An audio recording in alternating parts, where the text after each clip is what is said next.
Assalamualaikum warahmatullahi wabarakatuh. Bapak, Ibu, saudara-saudara sebangsa setanah air,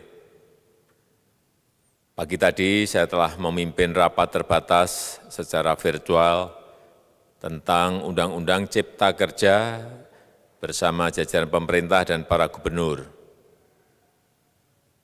Dalam undang-undang tersebut terdapat 11 klaster yang secara umum bertujuan untuk melakukan reformasi struktural dan mempercepat transformasi ekonomi.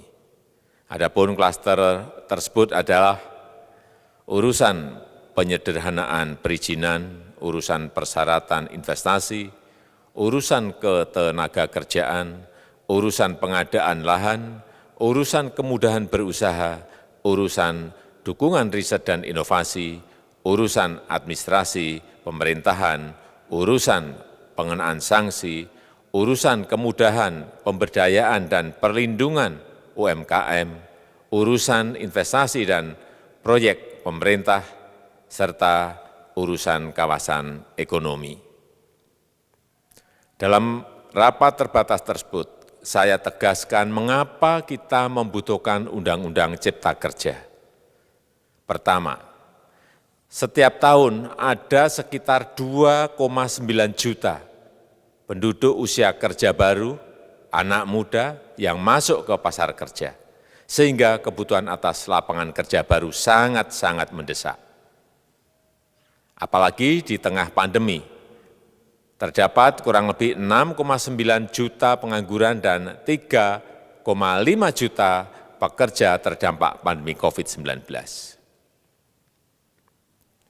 Dan sebanyak 87% dari total penduduk bekerja memiliki tingkat pendidikan setingkat SMA ke bawah, di mana 39% berpendidikan sekolah dasar, sehingga perlu mendorong penciptaan lapangan kerja baru, khususnya di sektor padat karya.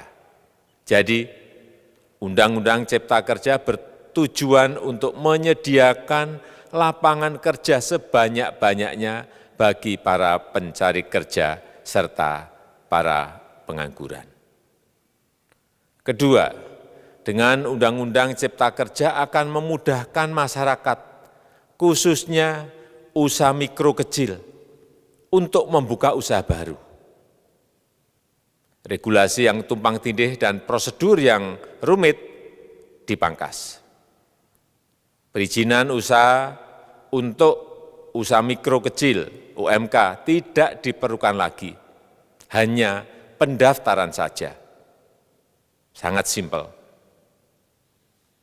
Pembentukan PT atau perseroan terbatas juga dipermudah. Tidak ada lagi pembatasan modal minimum. Pembentukan koperasi juga dipermudah. Jumlahnya hanya 9 orang saja. Koperasi sudah bisa dibentuk. Kita harapkan akan semakin banyak koperasi-koperasi di tanah air.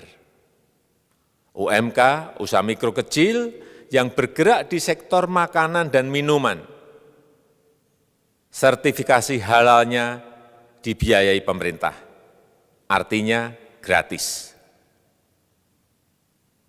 Izin kapal nelayan penangkap ikan misalnya, hanya ke unit kerja Kementerian KKP saja.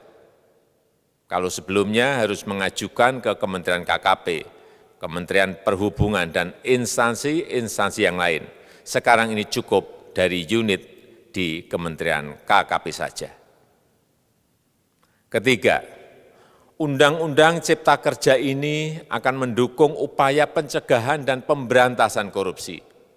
Ini jelas karena dengan menyederhanakan, dengan memotong, dengan mengintegrasikan ke dalam sistem perizinan secara elektronik, maka pungutan liar, pungli dapat dihilangkan. Namun, saya melihat adanya unjuk rasa penolakan Undang-Undang Cipta Kerja yang pada dasarnya dilatar belakangi oleh disinformasi mengenai substansi dari undang-undang ini dan hoax di media sosial. Saya ambil contoh, ada informasi yang menyebut tentang penghapusan UMP, upah minimum provinsi, UMK, upah minimum kota kabupaten, UMSP, upah minimum sektoral provinsi. Hal ini tidak benar, karena faktanya upah minimum regional, UMR, tetap ada. Ada juga yang menyebutkan bahwa upah minimum dihitung per jam. Ini juga tidak benar. Tidak ada perubahan dengan sistem yang sekarang. Upah bisa dihitung berdasarkan waktu dan berdasarkan hasil. Kemudian adanya kabar yang menyebutkan bahwa semua cuti sakit, cuti kawinan, cuti khitanan, cuti baptis, cuti kematian, cuti melahirkan, dihapuskan. Dan tidak ada kompensasinya. Saya tegaskan juga ini tidak benar. Hak cuti tetap ada dan dijamin. Kemudian apakah perusahaan bisa mem-PHK kapanpun secara sepihak? Ini juga tidak benar. Yang benar, perusahaan tidak bisa mem-PHK secara sepihak. Kemudian juga pertanyaan mengenai benarkah jaminan sosial dan kesejahteraan lainnya hilang. Yang benar, jaminan sosial tetap ada. Yang juga sering diberitakan tidak benar adalah mengenai dihapusnya AMDAL, analisis mengenai dampak lingkungan. Itu juga tidak benar. AMDAL tetap ada. Bagi industri besar harus studi AMDAL yang ketat. Tetapi bagi UMKM lebih ditekankan pada pendampingan dan pengawasan. Ada juga berita mengenai Undang-Undang Cipta Kerja ini mendorong komersialisasi pendidikan. Ini juga tidak benar. Karena yang diatur hanyalah pendidikan formal di kawasan ekonomi khusus, di KEK. Sedangkan perizinan pendidikan tidak diatur di dalam Undang-Undang Cipta Kerja ini. Apalagi perizinan untuk pendidikan di pondok pesantren. Itu tidak diatur sama sekali dalam Undang-Undang Cipta Kerja ini. Dan aturannya yang selama ini ada tetap berlaku. Kemudian diberitakan bahwa keberadaan bank tanah. Bank tanah ini diperlukan untuk menjamin kepentingan umum, kepentingan sosial, kepentingan pembangunan nasional, pemerataan ekonomi, dan konsolidasi lahan serta reforma agraria. Ini sangat penting untuk menjamin akses masyarakat terhadap kepemilikan tanah, kepemilikan lahan. Dan kita selama ini tidak memiliki bank tanah. Saya tegaskan juga bahwa Undang-Undang Cipta Kerja ini tidak melakukan resentralisasi kewenangan dari pemerintah daerah ke pemerintah pusat. Tidak ada.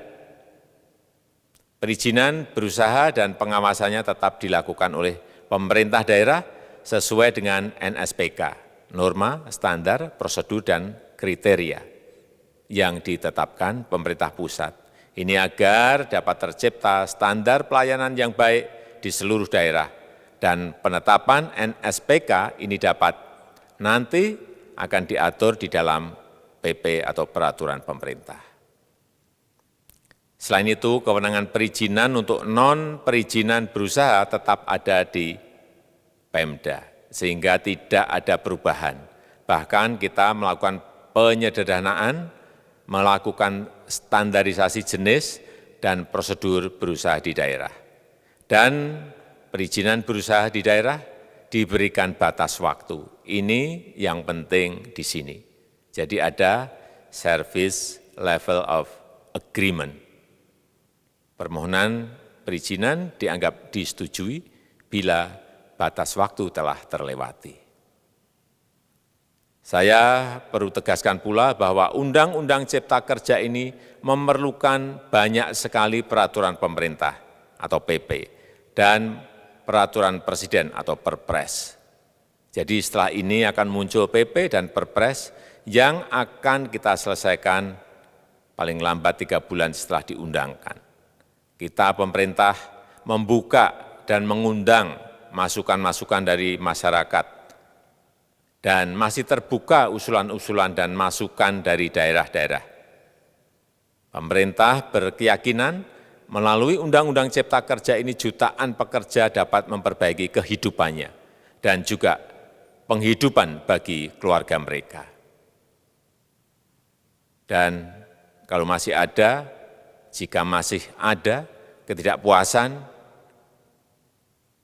terhadap Undang-Undang Cipta Kerja ini, silahkan mengajukan uji materi atau judicial review melalui MK, Mahkamah Konstitusi.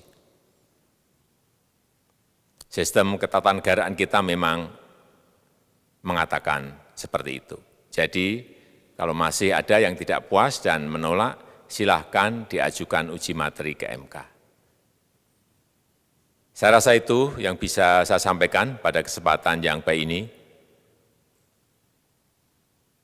Terima kasih. Wassalamualaikum warahmatullahi wabarakatuh.